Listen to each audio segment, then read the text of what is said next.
Hey guys, welcome back to the channel. Welcome back to another video. So today's going to be a little update on the Vietnam visa process. As you saw in the last few videos ago, we talked about Thailand a little bit and how Thailand has just opened up everything. You can now fly here, no pandemic testing, no PCR tests, no insurance. But I want to talk today more about Vietnam. Finally got everything situated, about ready to fly out here in a couple days. And I thought I'd take a break and see what other people on YouTube were saying about Vietnam and what's going on, just to make sure the information I'm getting through legal advice and people I know living in Vietnam is quite accurate and balances correctly. And I noticed one thing about what a lot of people are saying on other sources of media when it comes to Vietnam, and it's a lot of speculation and honestly a lot of false information. So I want to talk about that today. But first, let's get into what is actually needed to get in Vietnam.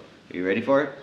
Link below, e-visa. Get your e-visa. That is it. All you need is an e-visa. The insurance thing is still on the government website. This seems like just the government not updating their website. So my apologies on the last video when I said it was required. I just validated through their website and what somebody told me that's living in Vietnam that works on the legal side. In regards to the misinformation, I want to sit down a little bit and talk to you guys. Growing up, I was pretty much in Chinese or Vietnamese communities most of my life. One thing you do when you grow up with a crowd of people is you start learning the culture indirectly and you start understanding how the mindset works and how things fly.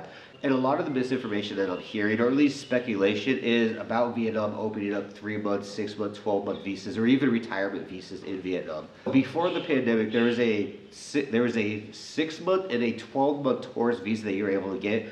This was pretty much just for Americans only. If you're UK or in part of Europe and you are allowed this, let us know in the comments below, but from my understanding, this was an American thing only. And it wasn't even really a valuable thing. For example, the 12-month tourist visa was crap.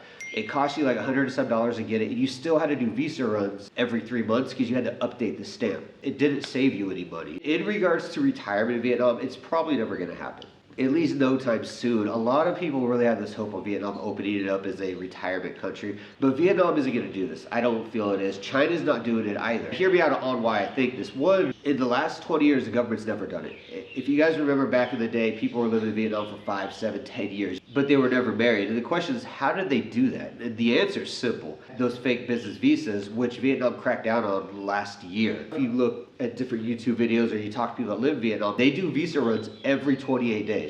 Seriously. And they've been doing it for the last like 6 or 7 months. To me, that's insane because you have to pay for like a Cambodian visa, transportation, then you gotta buy another e-visa through Vietnam. So you're spending like $120 a month to stay there, which is insane to me. You just come here to Thailand. You can stay there for like 3 months for 50 bucks. Anyways, in regards to retirement, I don't think Vietnam's gonna do it. A lot of people don't truly understand. Vietnam is a factory-based country. The government sees it this way. The government sees the money, the big money, comes from factory and exporting. It doesn't really come from tourism. And Vietnam's been able to experiment with that because of the pandemic.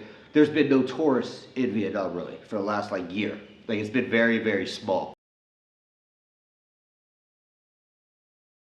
With that happening, Vietnam has seen a drop. It really has. But it hasn't been enough to make the government worry. And in retrospect, the government's starting to make more agreements with China in regards to factories and farms. If you drive through Phan Thiet, all the way down to Saigon, you're going to pass through like 30 or 40 different farms for dragon fruit, grapes, coconut trees and stuff like that. A majority of those farms are joint owned by the Vietnamese and Chinese government.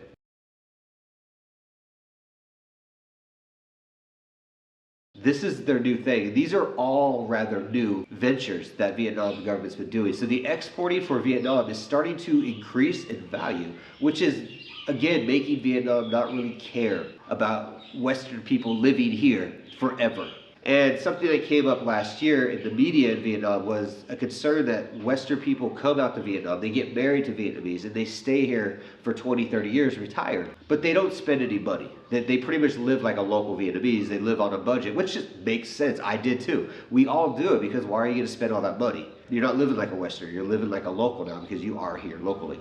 And that doesn't benefit the government at all. So in regards to the retirement visa happening in Vietnam, it hasn't happened in the last 40 years. The government's never really entertained the idea in the last 10 years. They've been able to experiment with the pandemic and not having tourists here, and they've done almost better. There's no value in having long-term Western people come here, live here, and not spend any money.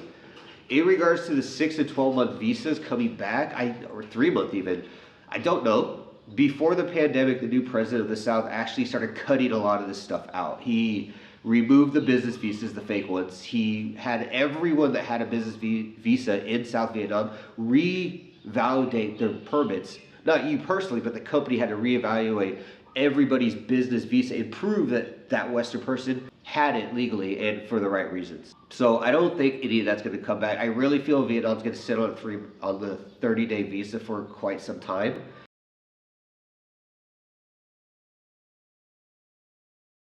Because it makes more sense. Western people are coming here for 30 days, they're spending wild amount of money, partying and going nuts, and then they're leaving, and then it's done. That's it. And to Vietnam, that's awesome. For a tourist country, that's awesome. As somebody from Hawaii, I will tell you, the best tourists are the ones that leave.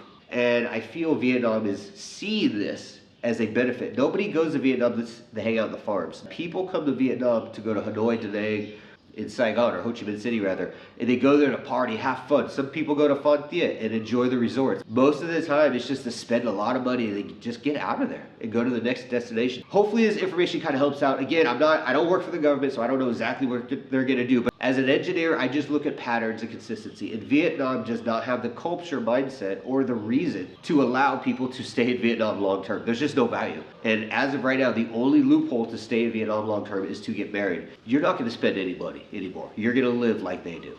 To them, that's not even value. I'm actually surprised they haven't canceled the marriage registration visa process, or at least limited it down or raised the fees excessively. Hopefully that helps out, guys. Until then, I will see you again.